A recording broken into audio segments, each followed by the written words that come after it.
"Get those monsters away from my daughter right now," the nanny screamed as smoke curled out beneath the playroom door.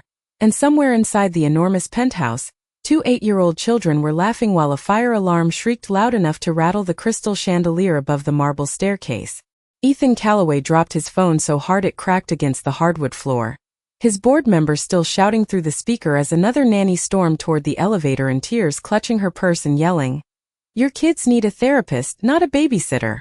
The twins stood silently at the end of the hallway when the sprinklers finally stopped, their matching gray pajamas soaked, their pale faces emotionless beneath dripping strands of blonde hair.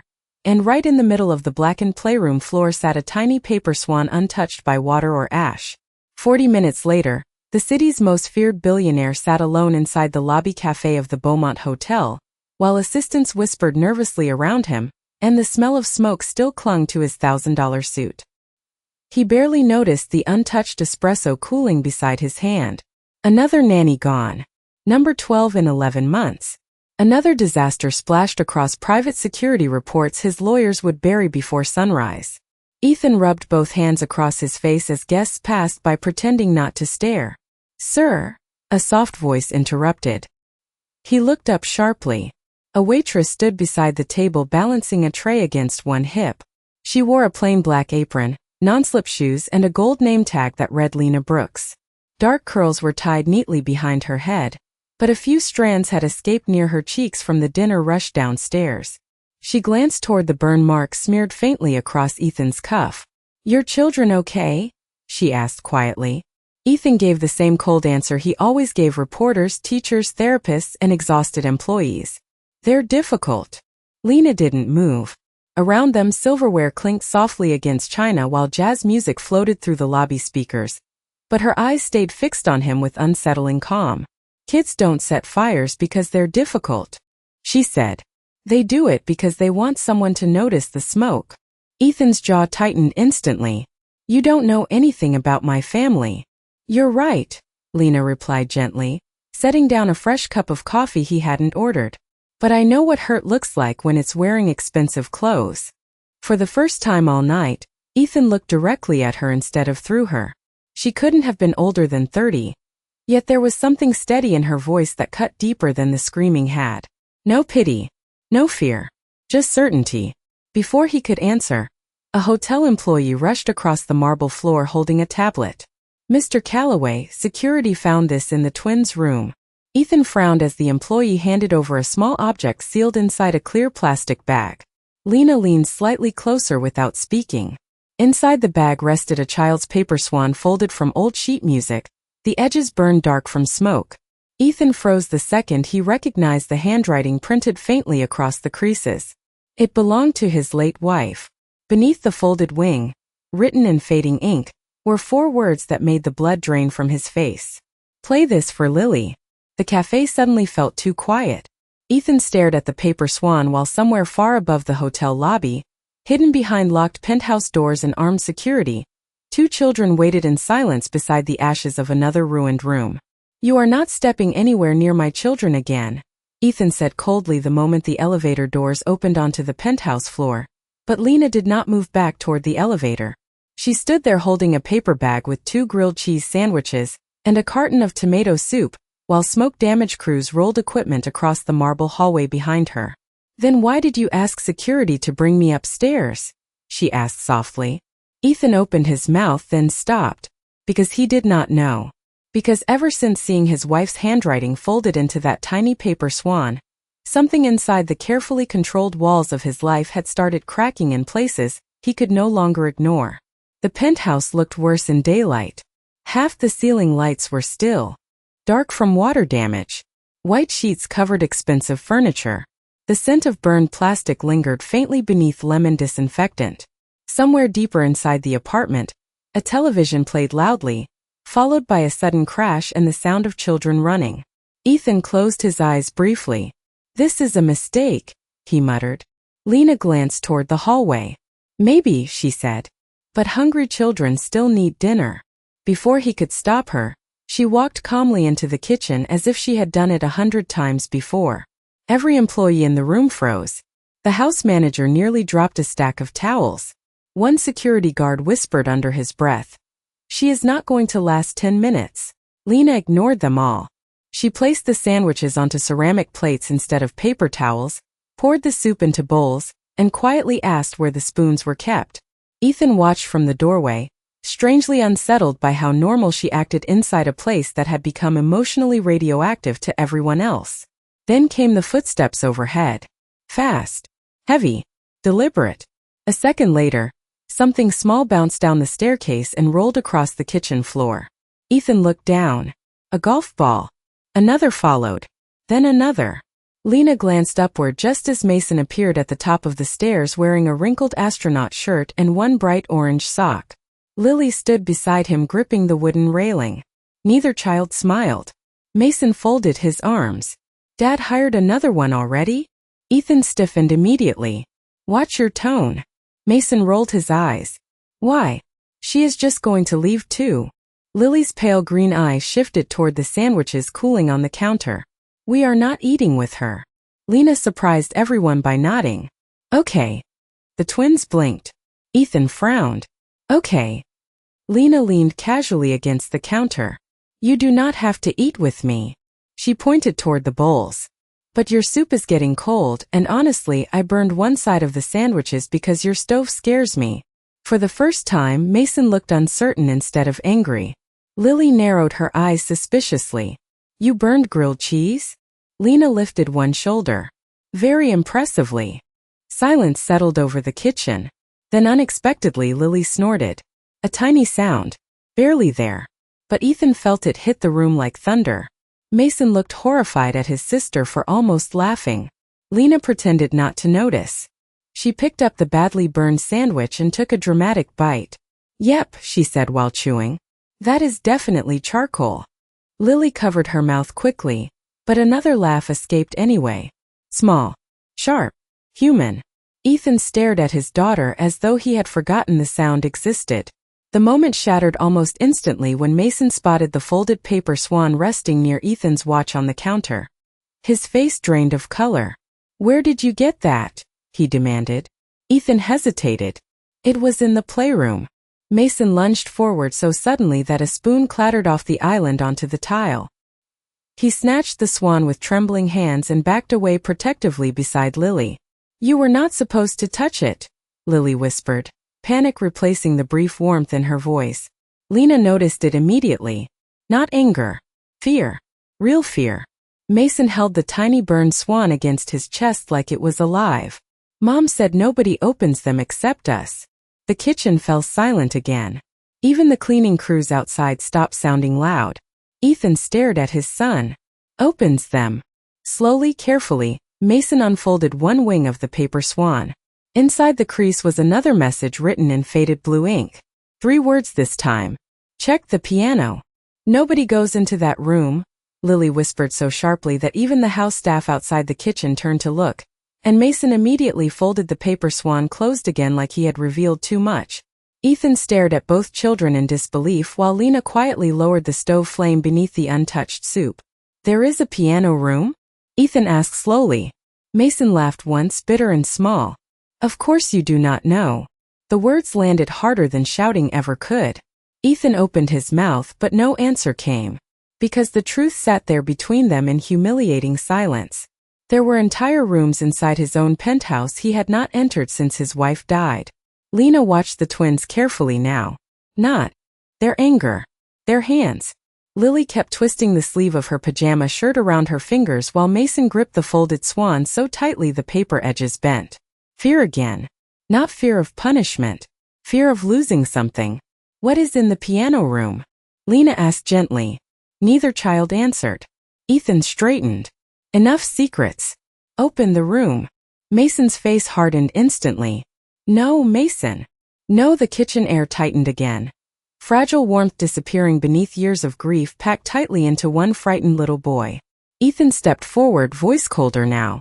I am your father. Then act like it. Mason snapped before immediately looking shocked at himself. Silence crashed down across the marble kitchen. One employee quietly slipped away toward the hallway. Ethan's jaw clenched so hard a muscle twitched near his temple. Lena moved before the moment could collapse completely. I think, she said softly, picking up the burned sandwich plate.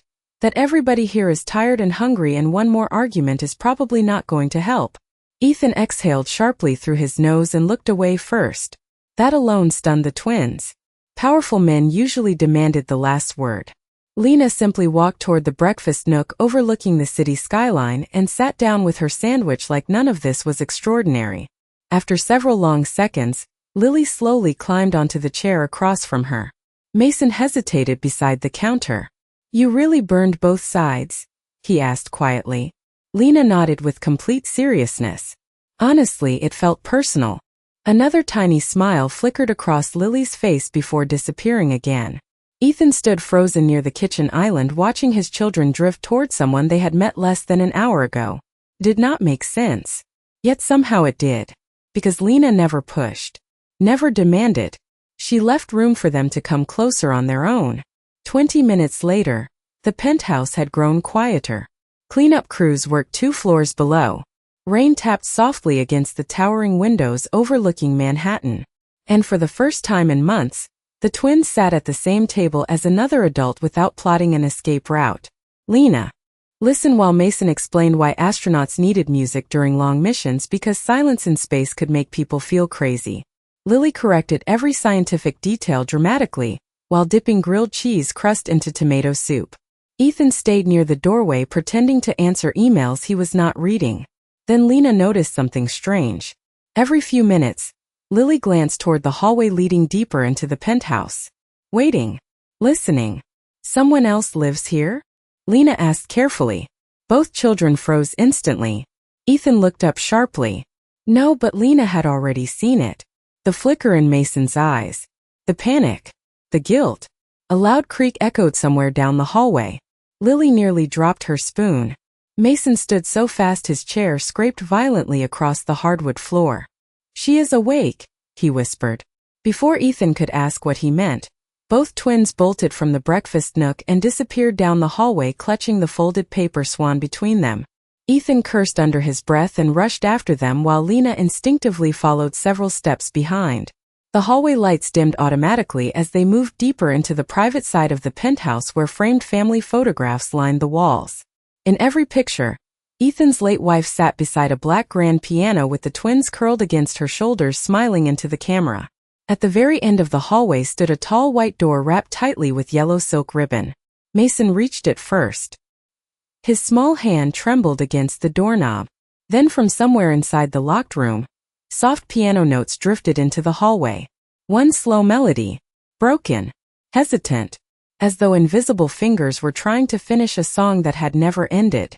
"That room was locked the night your mother died," Ethan whispered as the piano melody drifted through the hallway again, and both twins immediately turned toward him with the same terrified expression children wore when adults accidentally stepped too close to the truth. The music stopped. Complete silence followed. Then came a soft click from inside the room, almost too quiet to hear beneath the hum of the penthouse lights. Lily grabbed Mason's wrist hard enough for her knuckles to pale. "Do not open it," she whispered. Lena noticed tears gathering in the little girl's eyes even though her face stayed perfectly still. Fear again, but mixed now with something else. Hope. Ethan slowly stepped toward the white door wrapped in faded yellow ribbon. Dust coated the brass handle. His reflection stared back at him from the polished black piano visible faintly through the frosted glass panels beside the frame. He had not stood this close to the room in nearly 2 years. Not since the funeral. Not since hospital lights and reporters in silence swallowed the entire apartment whole. "Dad," Mason said quietly. "Mom said the swans only open when we are ready." Ethan swallowed hard. Ready for what? Neither child answered. Lena stayed a few feet behind them watching carefully. The twins were no longer acting like children hiding from punishment. They were protecting something sacred. Something fragile. Another piano note echoed softly from inside the room. One single unfinished chord. Ethan closed his eyes briefly, and for one impossible second he remembered his wife sitting at that piano in her cream-colored sweater with Lily asleep against her shoulder while Mason banged random keys beside her laughing. The memory hit so suddenly his breath caught. Lena saw it happen. Saw the way grief crossed his face before he buried it again beneath control. "Maybe," she said gently, The room is not the thing they are afraid of. Ethan looked at her. Then what? Lena glanced toward the twins. Forgetting. The word settled over the hallway like snowfall. Lily's chin trembled instantly. Mason stared at the floor. Ethan looked suddenly exhausted, older than he had inside the boardrooms that built billion-dollar companies. I tried to protect them, he said quietly. By never talking about her? Lena asked softly. Ethan did not answer because he could not. The silence answered for him. Mason finally stepped closer to the door, clutching the paper swan carefully in both hands. Mom made us promises before concerts, he whispered. She folded them into birds because she said music could carry secrets safely. Lily nodded. Beside him. After she died, we kept finding them. Ethan frowned in confusion. Where? Everywhere, Lily whispered. Inside books. Under pillows. In the piano bench. Mason unfolded the swan again with shaking fingers and read the faded words one more time. Check the piano. Slowly, carefully, he reached for the brass handle. Ethan instinctively stepped forward. Mason, wait. But the boy had already turned the knob. The door creaked open inches at a time. Cold air drifted from the dark room carrying the faint scent of old wood polish and roses long dried. Nobody moved at first. The grand piano sat beneath tall windows overlooking Manhattan, covered in a white sheet glowing silver beneath the city lights. Framed photographs lined the shelves untouched by dust. Sheet music remained scattered across the piano exactly as it had been left years ago. The room looked frozen in time. Lily walked in first. Small. Silent. Reverent. She moved directly to the piano bench and touched it gently with both hands. Mason followed beside her. Ethan stopped at the doorway, unable to step farther. Lena noticed it immediately. The twins were entering a memory. Ethan was standing outside one. Then Lily looked down suddenly. There, she whispered. Taped beneath the piano bench was another paper swan. Smaller this time. Cleaner. Untouched by smoke. Mason carefully peeled it free while the room held its breath around them. Ethan finally stepped inside. His polished shoes echoed softly against hardwood floors that had not heard his footsteps in years. Mason unfolded the swan slowly. Inside, written in familiar blue ink beneath a tiny hand-drawn heart, were 6 words that made Lily burst instantly into tears. Play my song when you miss me.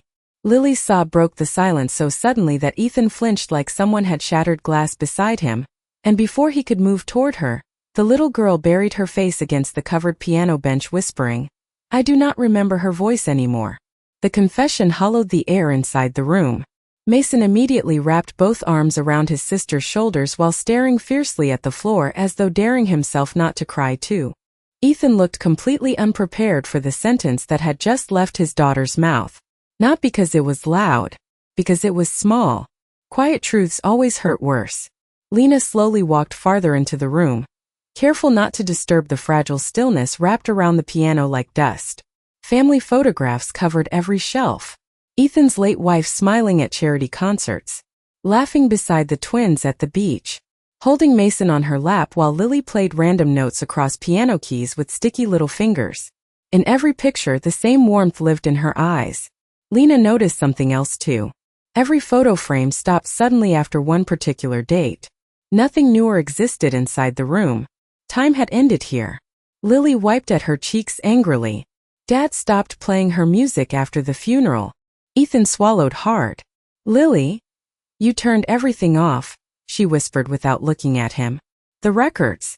The speakers. The piano. Mason nodded once. You said it made the apartment sad. Ethan stared at his children speechless while rain streaked softly across the giant windows overlooking Manhattan. Somewhere below them, the city glowed alive with taxis and sirens and crowded sidewalks. But inside the piano room, everything remained trapped inside one unfinished goodbye. Lena rested her fingers gently across the dusty piano lid. What was her song? She asked quietly. Neither twin answered immediately. Then Mason stepped toward the bench and carefully opened the piano cover. The keys underneath gleamed untouched beneath years of dustless care.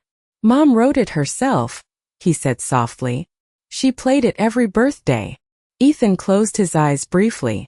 Lena noticed his hands trembling for the first time since she met him. Not with anger, with grief he had spent years forcing into silence. Lily climbed slowly onto the piano bench beside the folded swan. I cannot remember the ending, she whispered. That is why we kept looking for birds. Lena frowned gently. Birds? Mason nodded. Mom said if we ever forgot something important, she would leave us clues. Ethan looked stunned. She never told me that. The words slipped out before he could stop them. Mason's expression changed instantly. Not cruel, just heartbreakingly honest. She tried. The room went still again. Ethan lowered his gaze toward the floor because his son was right and they all knew it. After the funeral, Ethan had drowned himself inside meetings, acquisitions, flights, interviews, anything loud enough to outrun the silence waiting at home. The twins had stayed behind inside that silence alone. Lena sat quietly in the corner chair beside the shelves while the children gathered around the piano bench. She did not interrupt, did not force healing into speeches. She simply stayed. Present. Safe. Warm. The way children needed adults to stay. Mason suddenly reached beneath the piano lid and froze. There is something here. He pulled out a small cassette recorder wrapped carefully in pale blue fabric. Ethan stared at it in disbelief. That was your mother's. Lily looked down at the recorder with wide, frightened eyes. We never played it. Why not? Lena asked softly. Lily's voice cracked immediately. Because what if hearing her hurts too much? The honesty in that tiny sentence nearly destroyed Ethan. He stepped forward slowly now, kneeling beside both children for the first time that night. Not standing above them, beside them. His expensive suit pressed against the dusty hardwood floor, as rain continued tapping gently against the windows. Ethan looked at the recorder in Mason's hands like a man staring at a doorway he had been too afraid to open for years. Then quietly, almost helplessly, he asked, Will you listen to it with me?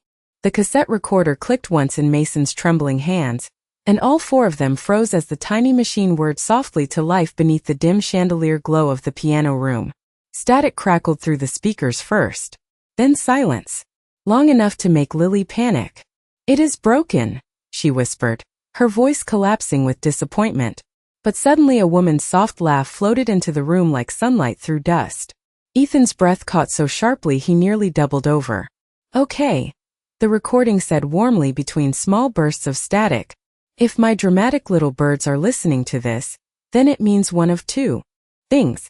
Either you found another one of my secret swans. A tiny giggle echoed in the background. Younger. Mason's voice.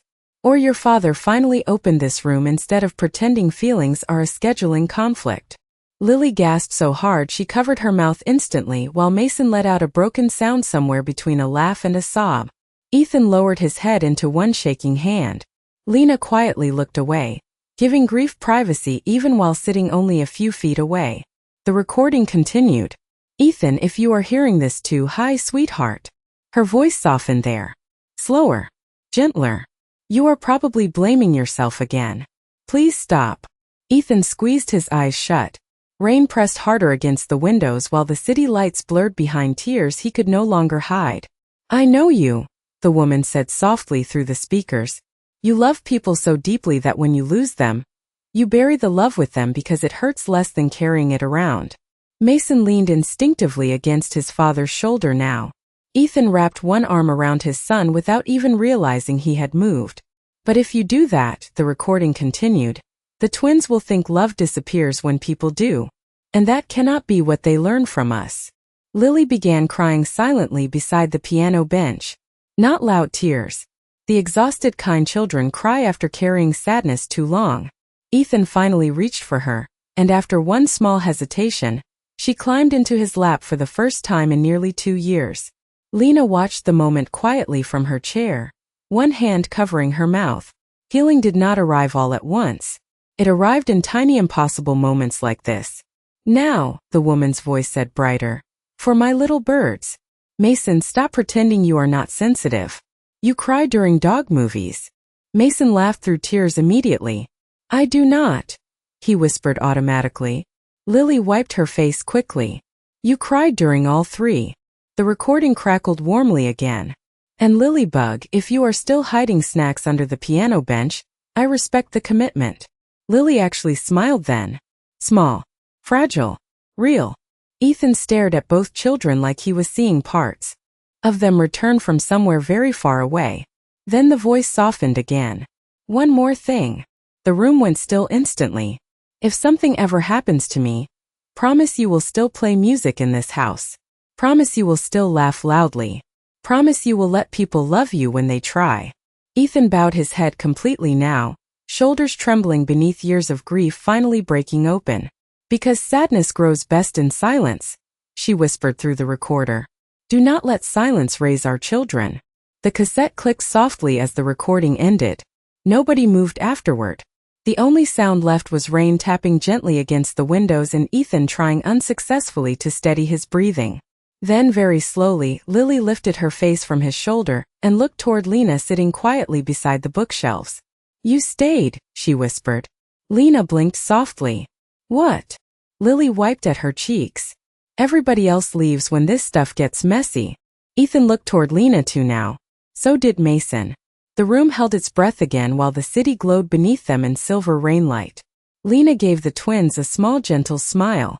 Well, she said softly, your grilled cheese still needs work. And for the first time since their mother died, both children laughed at the exact same moment. Do not leave tonight. Mason said it so quickly the words almost tripped over each other, and the second they escaped his mouth, the little boy looked embarrassed by how much he meant them. Lena stood near the piano shelves holding the empty soup tray against her chest, while the city lights shimmered behind her through rain-soaked glass. Ethan looked at his son in surprise because Mason had not asked anyone to stay in a very long time. Most adults barely lasted 3 days before quitting. Some cried. Some blamed the twins. One blamed the apartment itself. But now here stood a waitress from a hotel cafe somehow holding together the first peaceful night this family had experienced since the funeral. Lena smiled gently at Mason. I still have a shift tomorrow morning. Lily immediately looked down at the floor again, the tiny spark of warmth in her face dimming. Ethan noticed it. Instantly this time. Before tonight he would have missed it. Before tonight he missed almost everything. You can take the guest suite, he heard himself say suddenly. Everyone looked at him, including Ethan himself. Lena blinked in surprise. Mr. Calloway, that is not necessary. Ethan, he corrected quietly. The room fell still for half a second. Even something as small as using his first name felt strangely human after years of cold titles and distance. Lena hesitated. Ethan, she repeated softly. Mason glanced toward Lily with the faintest look of victory. Ethan cleared his throat awkwardly. It is late. The rain is bad. And, he looked toward his children. I think they would sleep better knowing somebody is here. Lily walked slowly toward Lena then, clutching the folded paper swan against her chest. You do not have to fix everything, she whispered carefully. Just, do not disappear before breakfast. The sentence hit Ethan harder than any investor meeting ever had. Because no child should have to ask adults not to vanish. Lena crouched slightly so she was eye level with Lily. I will be here in the morning.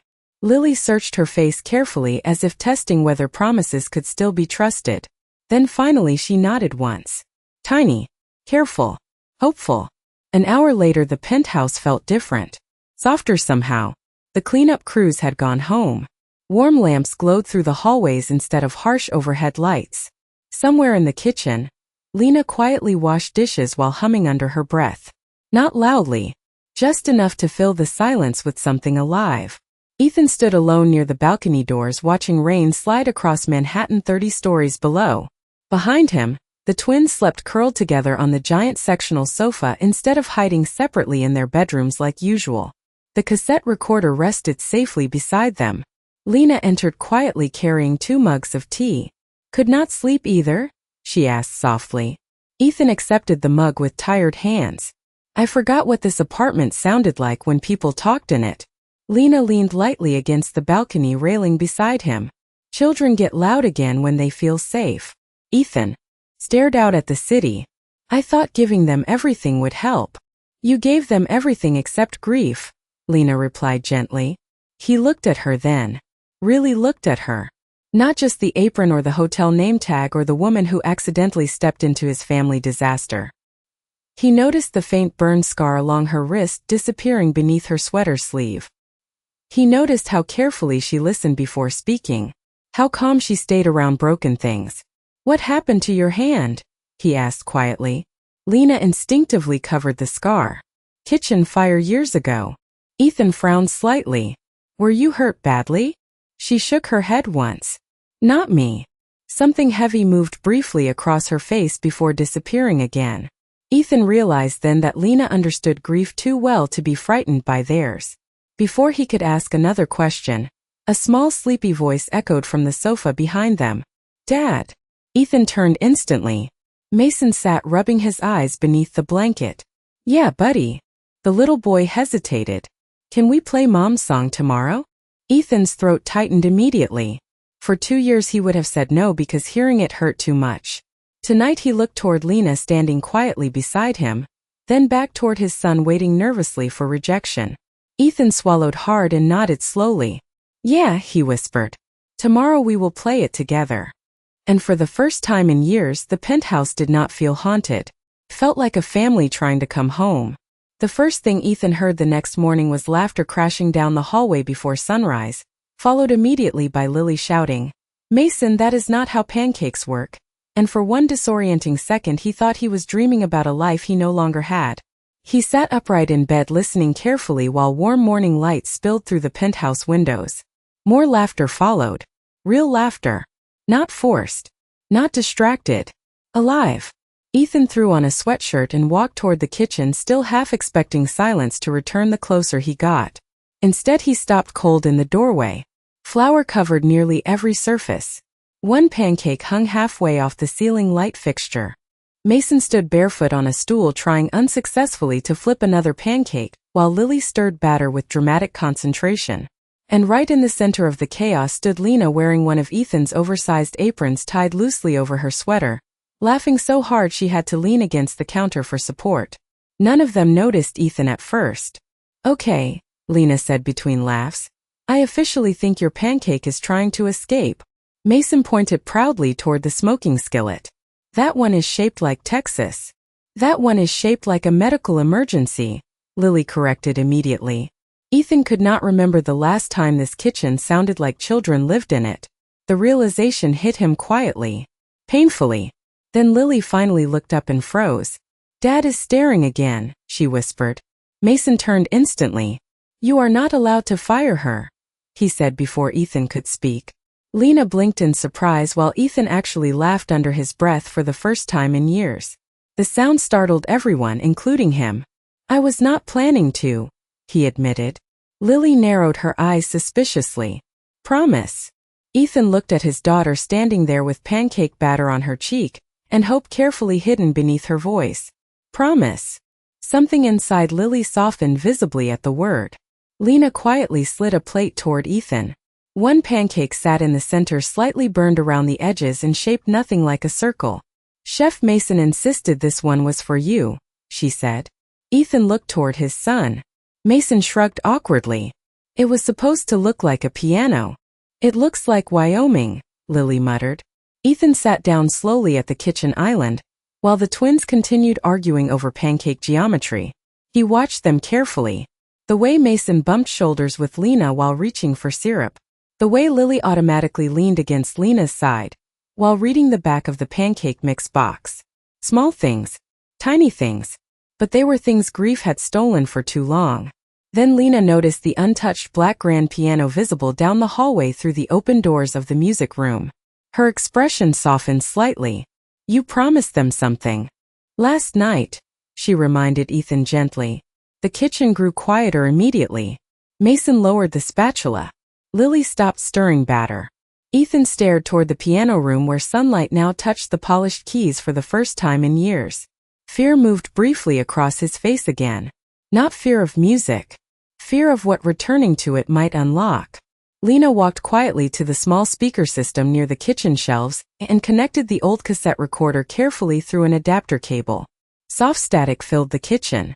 Then piano notes floated gently into the room. Slow. Beautiful. Familiar. Ethan froze instantly, gripping the edge of the counter. Lily's eyes widened. Mason stopped breathing altogether for half a second. Their mother's melody rapped softly through the penthouse like light entering somewhere long sealed shut. Ethan lowered his head as emotion crossed his face openly now, no longer hidden behind business meetings and silence. Then something unexpected happened. Lily climbed off her stool, walked slowly toward her father, and rested her small head carefully against his shoulder while the music played. Ethan wrapped one arm around her automatically. Mason joined them seconds later. None of them spoke. They simply stood there together listening to the unfinished song their mother left behind. Lena quietly turned away to give them privacy, but Ethan stopped her before she could step out of the kitchen. "Lena." She looked back softly. Ethan swallowed hard before speaking again. "Stay for dinner tonight." The twins turned immediately toward her with identical hopeful expressions. Lena hesitated only a moment this time before smiling gently. "Okay," she said. And somewhere inside the penthouse, beneath years of silence and grief and locked doors, something broken finally began learning how to breathe again. "She is leaving tonight, is she not?" Lily whispered the question while standing barefoot outside the guest's suite door, and the sound of it stopped Lena halfway through folding the borrowed sweater she had worn the night before. The hallway lights glowed softly against the marble floor, while the penthouse sat unusually peaceful around them. No shouting, no slammed doors, just the distant sound of Mason laughing at something Ethan said inside the kitchen. Lena looked down at Lily's small worried face and felt her chest tighten. "I still work at the hotel, sweetheart," she said gently. Lily's fingers curled tighter around the folded paper swan she now carried everywhere. "That is not what I asked." The honesty nearly broke Lena's heart. Before she could answer, footsteps approached down the hallway. Ethan appeared carrying a cardboard pizza box balanced awkwardly in one hand, while Mason walked beside him proudly holding paper plates like they were priceless cargo. "Emergency family meeting," Mason announced dramatically. "Dad burned garlic bread." Ethan sighed. "It was one tray." "It was smoke," Lily corrected quietly. Ethan placed one hand over his chest in mock offense while Lena laughed under her breath. The sound made all three of them look toward her automatically now, as though joy itself had become something precious inside the apartment. 20 minutes later they sat together on the living room floor surrounded by pizza boxes and paper plates because Mason insisted real families eat on couches sometimes. The skyline glittered beyond the giant windows while soft jazz music drifted from hidden speakers for the first time in years. Lena noticed Ethan watching the twins carefully throughout dinner. Not supervising them, watching them, learning them again. Lily talked nonstop about wanting to learn piano, properly this time. Mason explained his detailed plan for building a recording studio inside the unused office upstairs. Ethan listened to every word like someone afraid to miss another moment. Then Lily suddenly set down her slice of pizza and looked directly at Lena. "Do you know why we hated the nannies?" The room grew still. Ethan lowered his drink slowly. Lena answered carefully. "I think you were afraid." Lily nodded once. "Every time we started liking somebody, they tried acting like Mom." Mason looked down at his plate. One nanny even moved Mom's picture because she said it was unhealthy. Ethan's expression darkened immediately. He clearly had never been told that. Lily glanced toward Lena again. "But you never touched her stuff." Lena smiled softly. "It was never my place to." Silence settled warmly around them. Not painful this time. Full. Human. Ethan leaned back against the sofa watching Lena while the twins argued over the last breadstick. "You know," he said quietly, "this is the first dinner they have finished in the same room together since." He stopped himself. Lena met his eyes gently. "I know." Ethan looked around the apartment slowly. At the twins laughing beside the coffee table. At the piano room door standing open instead of sealed shut. At the folded paper swans lined carefully across the shelf now instead of hidden away.